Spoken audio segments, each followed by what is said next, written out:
All right, so this is a podcast test. I'm here with three people, myself, Jason, and Robert. Let's go ahead and introduce ourselves. So, Jason, why is your opinion important to us right now? My opinion is important to us because I am the most knowledgeable of all of us here. I've been in the gaming industry for a very long time, and I know what I'm talking about. Okay. That's why. All right, cool. I like that. I like the confidence. Mm-hmm. Robert, why are you here? I am here because of the fact that I've been playing a lot of games since I was a kid. I've given a lot of time to my gaming ability, so I personally feel like there should be a little bit of opinion on the guy that's been playing for a long time. Okay, so then you're like our resident, just our quote-unquote average Joe person, right? He's Joe Gamer. Joe Gamer. Joe Gamer, okay. That's his name. I'll take that. And then I'm Lani. Hey guys, why am I important? Why does my opinion matter? You have the laptop right now. Yeah. So right now I got the tech, I got the recording device. I guess that kind of makes me an integral part of this. The three of us sitting around this talking about framework. something To each other. Right. It'll just be us hanging out, not doing anything other than that, right? So a lot of cool stuff to talk about today. We're going to talk about some gaming merchandise. Something that's fun to know is that we all at one point worked at GameStop, right? Yeah. You guys still do. I used to. Yeah. We have a lot of information about the type of universe is the best. Which one would you want to live in? And then we're going to end the show with best Pokemon of all time. No, wait, we said best starting Pokemon yeah, of all time. because don't mix that up because people will get mad at us. There will be some people cut on the show. Yeah. And stuff like that. Okay, so Jason, why don't you go ahead and start talking about this gaming merchandise? Well, gaming merchandise, of course, is taken over. It's now a massive, massive industry, and you cannot turn your head without seeing some sort of game-related paraphernalia on a shirt, a pop figure, toys, action figure. Everything has games on it now. I mean, it's massive. For me, the worst gaming merchandise, I'm going to sound really crazy right here, but it is the pop figures themselves. And I know they're phenomenal. They're utterly fantastic, but they are the devil themselves. They take everything, they're horribly cute, they're priced right. Whoever came up with it is a genius, and it is bleeding me dry right now. I have 40 pops. So real quick, when you're talking about gaming merchandise, you're not necessarily talking about pre-order bonuses or anything like that. That's a part, for me, that's part of the industry itself. Merchandise is the stuff that you see at the counter that you I have to have that. I have to have that Deadpool shirt with its face on it. It's mine. Yeah, because those pop figures are very video game oriented. They are. Well. They're you've got very Fallout, you've got Borderlands, you've got BioShock. And there's always a new series of them. And each one is so freaking adorable that you have to have it. It's terrible. And I know people are going to get mad because pops are adorable and they're awesome and everyone loves them, but for me, that's the worst. Excuse me, I'm sorry. It's okay. Well, the needles are jumping. Yeah. Well, we'll edit that one out. There's animals around here, and I'm allergic. There's going to be two random pauses in the middle of Jason's conversation. Two sneezes. Two sneezes in that one. Okay, so what about? Let me think here. I think some of the worst gaming merchandise is the Monopoly version of the game. Oh, yeah. And you know what? I used to not think of that. I used to think that was really cool. I still do. I want to buy it. Yeah. That right there is why it's the worst possible thing. That is a $40 investment for a Monopoly right. So then board? I don't remember how much, but I have the Nintendo Monopoly one, and I thought that it was going to be cool because it's going to be the Monopoly game, but it was going to have some sort of. It was a Nintendo Monopoly. I seen that one. Yeah. So I thought it was going to have some sort of Nintendo themed thing around it. It's not. Right? No, not at all. I still had the little red houses and the little green mansions. So you'd expect it to be a Nintendo console, like an SNES or 64. Right. The cool thing is that they had different little pewter player pieces or whatever. I had the turtle, the Koopa shell, a Mario's hat. Yeah. I think Link's Shield is one of them. Link's Shield. Yeah. Something Samus Aran, but I don't remember. But even worse than that though, the Yahtzee games. It was just dice with a cup that had the logo of that thing. The character. That's it. Mm-hmm. That was $24.99 when it came out. Yeah. And people bought it. They ate it up. Yep.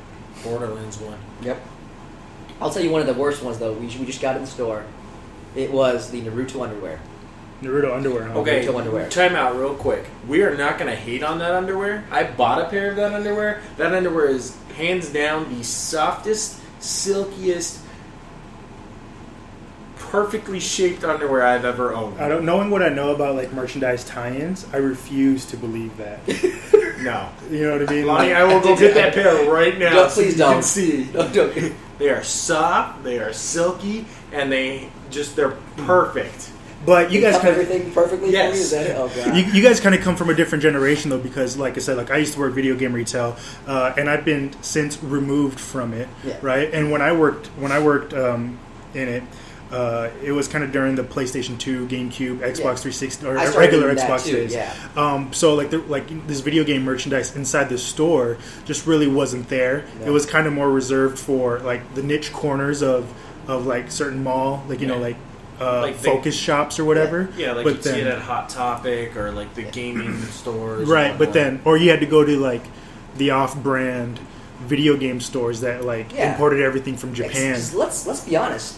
Being nerdy and collecting this kind of stuff did not become really cool until just recently. Yeah, once like I don't remember exactly what it was that really set it off, but I think it might have been the pop figures that really started that whole trend where it was Yeah. like, hey, it's okay to be geeky. You can collect this What stuff. started off is somebody out there said, "Hey, we can make much more money doing this than anything else, and people will buy it." Yeah. And it turned being a nerd into something that was really mainstream and very, very cool, which is awesome because you see now you got that support out there for everyone. Now you're not kind of hiding the fact that you're a gamer. But I grew up in the same era, and if you went into a game store back in the day, there was no Naruto underwear. I'm sorry.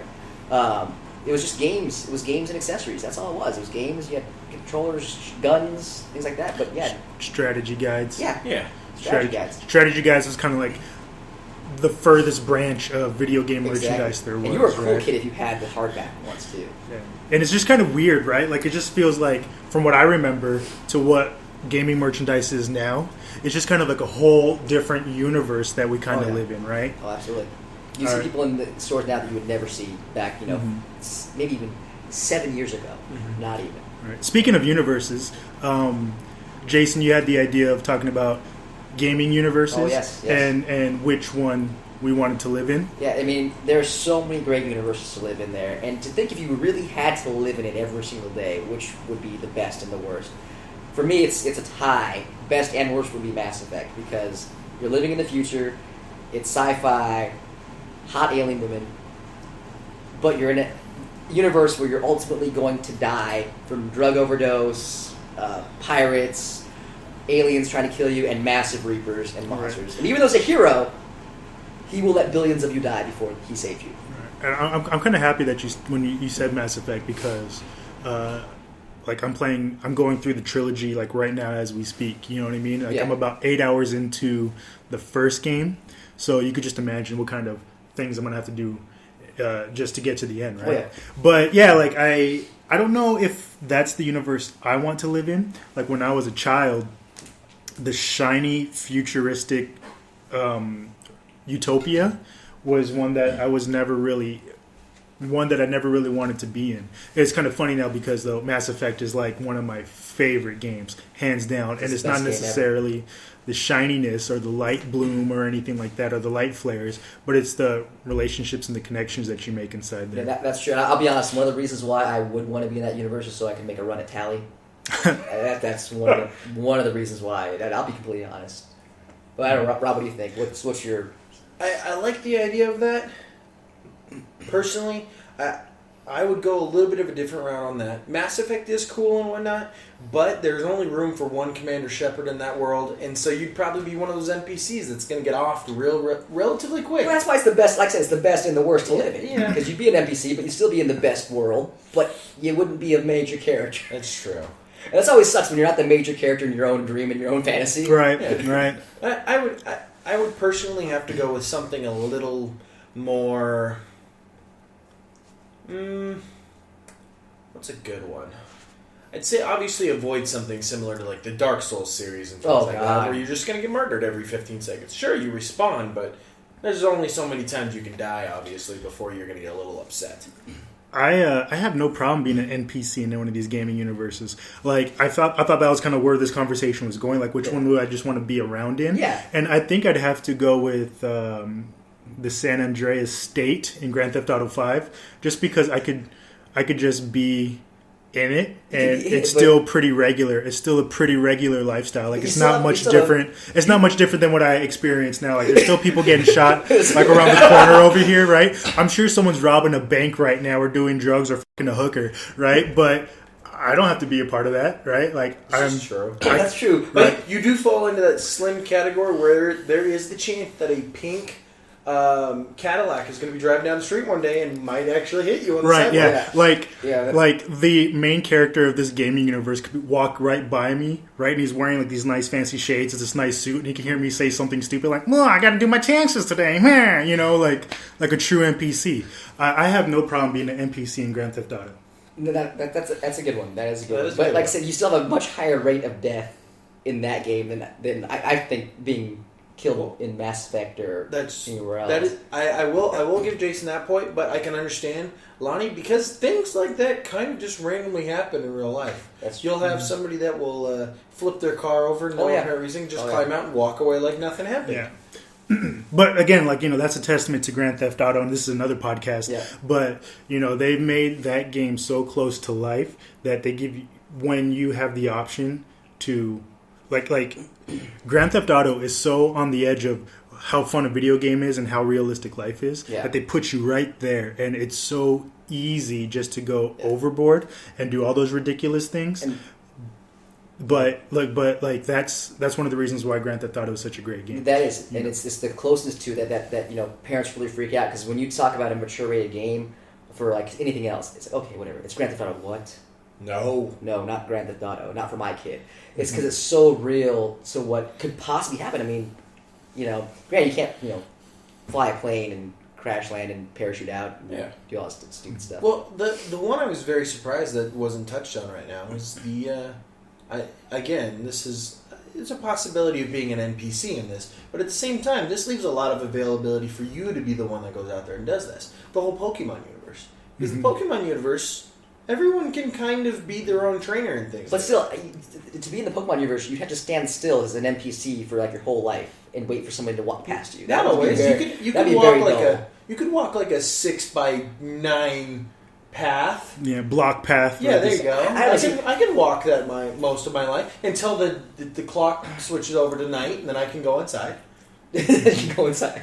That happens. I read a crazy fan theory about Pokemon today on crack.com, and it says that Pokemon, there's no adults in Pokemon because it takes place after a war. Yeah, all the adults are dead. Way to bring down a kid's game. Good right? Lord.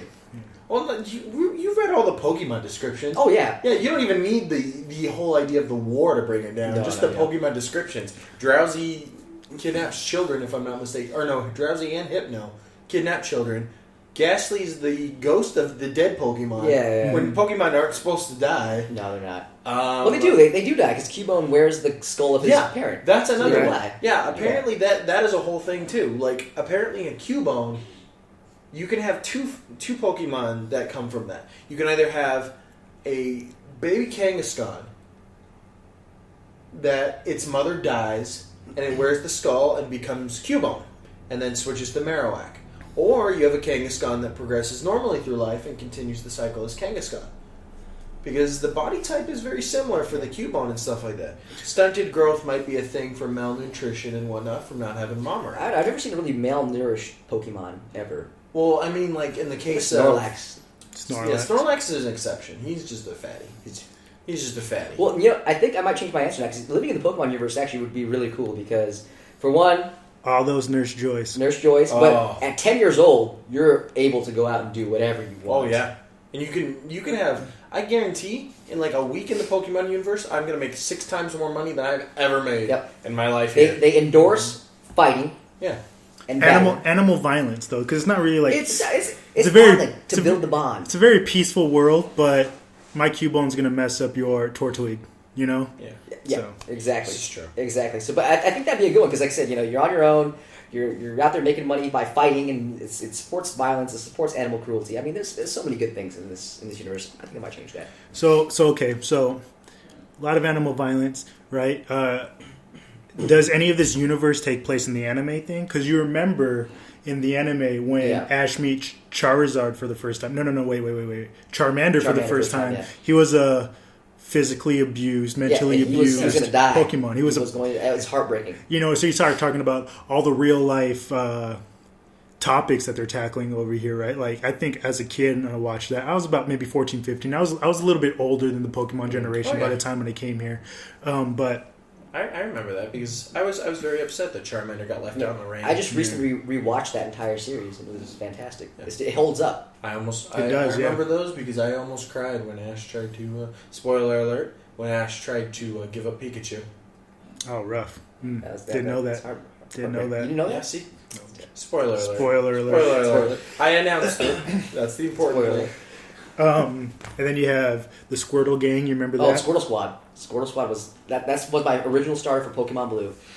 Oh, yeah. He had the cool sunglasses. Since we're on the topic now, like, what do you think is the best starting Pokemon? And, you know, you're talking about Red or Blue, and I know Red or Blue just got released on the 3DS. Yeah, it's a re-download now. It's a digital download. $10 on the Nintendo eShop. So, when we talk about the best starter, are we talking about just Red or Blue, or just any? I think when you talk about the best starter, you have to take all the generations of games and all three starters that were available, including Yellow, which was just Pikachu. You stuck with him, so he would still count as the best starter. So you can still pick him. For me, though, you got to go with Squirtle. Squirtle was the king, and he still is the king of Pokemon. Okay. Well, I'm gonna go ahead and right now. We're gonna ignore. He's waving his hand right now. I'm waving my hand to show my gratitude for Jason for his answer, but the disregard for it because Totodile is hands down the best Pokemon out there. Can't beat that hypey little attitude to go with it. I was gonna say, look at that bite. Just poor Squirtle, nothing. Squirtle has Skull Dash. He can learn Hydro Pump. He can surf. So many things that Squirtle can do. Yeah, but Blastoise is only water type. He's still a beast. It's a giant turtle with But you know what? Feraligatr is a giant alligator that fires water out of his face and can stack it up with all the different ice moves. No. And he's actually ice element, so he's good against dragons. Nothing can touch Squirtle. Squirtle has such a high defense, and he has such a high speed as well for a water Pokemon. For a turtle. And for a turtle, by himself. Your Feraligatr might be beastly, but he will not beat my Blastoise off the line in an attack. Has anybody ever considered Turtwig? Turtwig? Turtwig? Only idiots would consider Turtwig. Well, I must be the biggest idiot on earth then. Only because Turtwig is adorable. Just one of the cutest Pokemon. We're not talking about the cutest Pokemon. Yeah, but the best starter. But let's just talk about putting in Pokemon for the very first time. Maybe the adorability of Turtwig is the but listen, because I'm going to make the best point that you guys can ever make. Okay, so think about the person that how do I want to say this? You've never played Pokemon before, right? But your parents know that it's a great game, and they get you Diamond or Pearl or Red or Blue or whatever, right?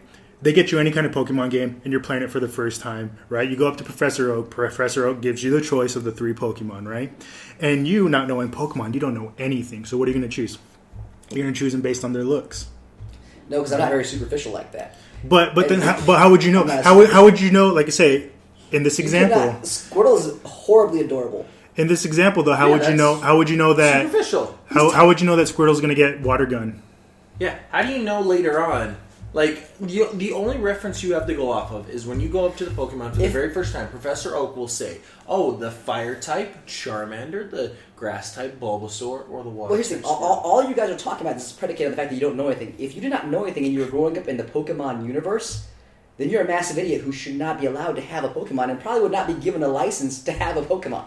We're not talking about a Pokemon trainer who doesn't know anything. We're talking about a child. But why would a child be given a Pokemon then? Well, maybe this child is not 10 years old yet, and so they haven't had the ability to get the Pokemon. So then he's going to learn. Yeah, and he'll still pick the most adorable one, which will be Squirtle. Well, but another point. Are we still talking about a kid who has a Game Boy and then the mom says, "Oh, here's a Pokemon game because it's on sale." The mom will pick the Squirtle one because she sees like it's a turtle. I understand this. A turtwig. What the hell is that? It's a turtle with grass on his back. But Yeah. it's a Chia Pet. You're gonna try. Yeah, it's a Chia Chia Pet's a Pet.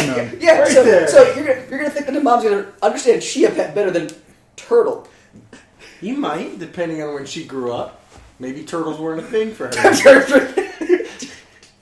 Maybe she was abused by a turtle growing up. Who How would knows? she be abused by a I turtle? don't know. When did The Squirtle Squad did it. They didn't abuse anybody. just a weird random question here, but then like think about like all the covers to Pokemon, and I remember Red and Blue had the evolved. Blastoise and Charizard. It was Blastoise and Charizard. Charizard, right? So when did they stop going away from the starter, like the evolved version of the starters, and they started putting the legendaries on there? Gold and silver. Gold and silver. was Gold the and very silver. first Yeah, one. Ho-Oh It's and Lugia Lugia. and Ho-Oh, yeah. Oh. It's Ho-Oh. Oh. Stupid Okay. name for a Pokemon. Yeah. just Okay. like that. Because I remember I played Blue. Blue was the very first one I played, Yeah, and me my too. mom hated me for buying it because she gave me the money. I'm like, "Hey, mom, I want to buy a game." And then I came home with Pokemon for my Game Boy, and she's like, "Why? Why do you want to buy that? You have to go play underneath a light to play the Pokemon." You know, she hated that I owned a Game Boy, right? But loved it. And then the next one I played after that because, like I said, I felt like I was older, like an older generation. Mm-hmm. I was like a sophomore in high school or something like that. The next one I bought was when Game Boy Advance SP came out. And they had the fancy lights inside of it. Yeah, and then they had a We're red and a right blue. next to a racetrack. That's what that was, by the way. Yeah, but they had a Sapphire and Ruby, and I bought the Sapphire version just because it was a blue. I bought the blue SP and then the blue thing, Yeah. and then we had Trico, who is maybe it's just because I like the grass types. Maybe I think it is. Like you have a thing for grass types. Yeah. But it I also don't know. doesn't help that Trico just kind of looks kind of cool with Well, his he little does, grass yeah. blade in his mouth. He's just like... Because Trico, without the thing of grass in his mouth, would be lame. But I think with the regular blue, I think I rolled Squirtle first before anything else. Squirrel's the man. And then, and I haven't played Pokemon in such a long time, but the grass types always beats the first two gyms, like, super easy, right? Grass and water Well, the first two. well, yeah, Yeah. it usually depends on which one you're playing, but each one will vary a little Yeah. bit. Like the first couple, it was always grass and water were your beasts to begin with. Yeah, and then fire was the best one towards the end of the game because everything switched over. So this one sounds like one we're not going to agree on. No, I think we Any agreed. one It was particular. Squirtle was the best. It was 2 out of 3. Just agreed that Squirtle was the best. I said that I rolled Pretty sure Squirtle Lonnie the first time picked- I He rolled. played. He rolled with Squirtle. Squirtle. He rolled with Because he I didn't- heard roll with Squirtle. I'm When you roll with Squirtle, you are picking Squirtle. pretty sure he said he picked Squirtle because Turtwig He wasn't picks, around He yet. picks Squirtle. He picks Squirtle. I guess we're just going to have to save this topic for another time. Ladies and gentlemen, this is our show. If you liked our show, please like and subscribe inside the comments. Leave comments down below. Do all that other stuff you have to do on YouTube or whatever. This isn't real. I'm not talking to anybody. But this is a test podcast to see how we did. Thanks for listening.